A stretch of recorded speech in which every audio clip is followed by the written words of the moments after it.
محمد ادریس صاحب، بخاری شریف میں حضور پاک کا ارشاد ہے کہ اس طرح نماز پڑھو جس طرح تم مجھ کو نماز پڑھتے دیکھتے ہو۔ سوال یہ کہ حضور نے کس طرح نماز پڑھی، جبکہ بخاری شریف میں حضور نے رفع یدین کی نماز پڑھی ہے۔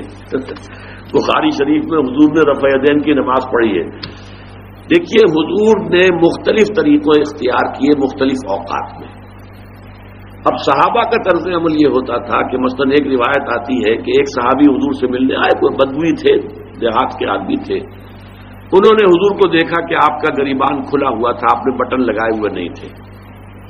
پھر انہوں نے ساری عمر اپنے گریبان کے بٹن نہیں لگائے کہ میں نے محمد کو اس طرح دیکھا ہے صلی اللہ علیہ وسلم۔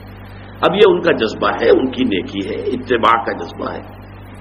یا ایک سفر میں کسی کو دیکھا، کسی نے دیکھا کہ حضور ایک درخت کے نیچے سے ہو کر گزرے، اب وہ جب بھی جاتے تھے وہ درخت اس کے نیچے سے ہو کر گزرتے تھے، چاہے اس کی کوئی مقصد نہیں، لیکن یہ بھی ایک اتباع کا جذبہ ہے۔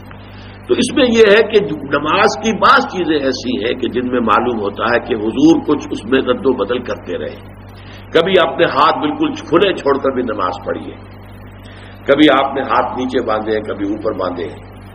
اسی طریقے سے رفع یدین کبھی ایسا بھی ہوا ہے کہ آپ نے وہ کی ہے جیسے کہ اہل حدیث حضرات کرتے ہیں، اور جیسے کہ یہ شیعہ کرتے ہیں وہ اس سے بھی زیادہ کرتے ہیں رفع یدین۔ اہل حدیث سے آگے ہیں، وہ بہت آگے ہیں رفع یدین کے اندر۔ اور ایک رائے یہ ہے کہ حضور نے آخری زمانے میں آ کر سارے رفع یدین چھوڑ دیے تھے سوائے یہی جو تکبیر تحریمہ کے وقت ہے۔ اب یہ روایات، اب یہ بحث ہو جائے گی علمی، کس روایت کا کیا مقام ہے، کس کی کیا حیثیت ہے۔ بخاری شریف میں جو روایت ہے وہ یہی ہے رفع یدین کی، جو آپ صحیح کہہ رہے ہیں، لیکن یہ کہ بخاری شریف واحد کتاب تو نہیں ہے حدیث کی، مصنف عبد الرزاق ایک کتاب ہے، اور اسی طریقے سے اور اس میں یہ کہ امام مالک کے پیروکار، حالانکہ امام مالک مدینے کے دارالہجرہ کے امام ہیں، وہ رفع یدین نہیں کرتے، امام شافعی کے کرتے ہیں، امام مالک کے نہیں کرتے، امام ابو حنیفہ کے نہیں کرتے۔ تو ان چیزوں میں بہت زیادہ پریشان ہونے کی ضرورت نہیں ہے۔ اصل جو معجزہ ہے حضور کا اور اسلام کا وہ یہ ہے کہ 1400 برس گزر گئے لیکن نماز کے ضمن میں اتنا اختلاف نہیں ہے کہ تمام مسلمان باجماعت نماز نہ پڑھ سکیں۔ دیکھیے، رفع یدین کرنے میں جماعت ٹوٹتی نہیں، آپ نے کیا یا نہیں کیا، جماعت کی فارمیشن برقرار رہی۔ فرض کیجئے کوئی شخص یہ سمجھتا کہ پہلے سجدہ ہے پھر رکوع ہے، تو اب یہ دو آدمی ساتھ نماز نہیں پڑھ سکتے، جن میں سے ایک کے نزدیک پہلے رکوع ہے پھر سجدہ ہے، دوسرا یہ سمجھتا کہ نہیں پہلے سجدہ ہے پھر رکوع ہے، نہیں ہو سکتی، ان کی جماعت اب جمع نہیں ہو سکتی۔ یا کسی کا یہ خیال ہو کہ جیسے ہر رکعت میں رکوع ہے کہ سجدہ بھی ایک ہے، وہ ایک سجدہ کر کے کھڑا ہو جائے۔ اب ظاہر بات ہے دوسرا شخص جس کے نزدیک دو سجدے وہ ایک اور سجدہ کرے گا، فارمیشن ٹوٹ گئی، اب وہ ساتھ نماز نہیں پڑھ سکتے۔ 1400 برس بیت گئے، مشرق بعید سے مغرب بعید، پوری دنیا، آج تو کوئی کونا ہے ہی نہیں جہاں مسلمان نہ ہو، لیکن جو سالڈ مسلمان جو ہیں وہ تو آپ سمجھیے کہ انڈونیشیا سے لے کر موریتانیہ تک تو مسلمانوں کی کتنی بڑی تعداد ہے۔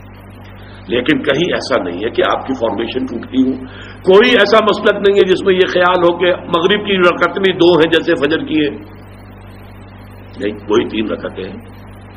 کوئی ایسا مسلک نہیں جس میں یہ معلوم ہو کہ فجر کی رکعتیں 3 ہیں 2 نہیں ہے، کوئی نہیں۔ عصر کی 2 ہے یا 4 6 ہے، یہ نہیں، وہی رکعت کی ترتیب، پہلے کھڑے ہونا ہے پھر رکوع ہے پھر کھڑے ہونا ہے پھر سجدے میں جانا ہے پھر بیٹھنا ہے پھر سجدہ پھر کھڑے ہونا۔ فارمیشن نہیں ٹوٹتی، شیعہ ہو سنی ہو، اور اس میں حنفی ہو مالکی ہو شافعی ہو حنبلی ہو زیدی ہو ظاہریہ ہو، کوئی بھی ہو، کسے باشد تمام مسلمان مل کر جماعت سے نماز ادا کریں گے اور ان کی جماعت ٹوٹتی نہیں۔ یہ ہے جس کو ہمیں سمجھنا چاہیے۔ یہ کیوں ہے؟ سلو کما رأیتمونی اصلی، کہ حضور کی کو جس طرح دیکھا صحابہ نے نماز پڑھتے ہوئے ویسے نماز پڑھ رہے ہیں، صحابہ نے ویسے نماز پڑھی، پھر آپ کے بعد تابعین نے اسی طریقے سے نماز پڑھی، پھر اس کے بعد تبع تابعین نے پڑھی، نسل بعد نسل منتقل ہو رہا ہے۔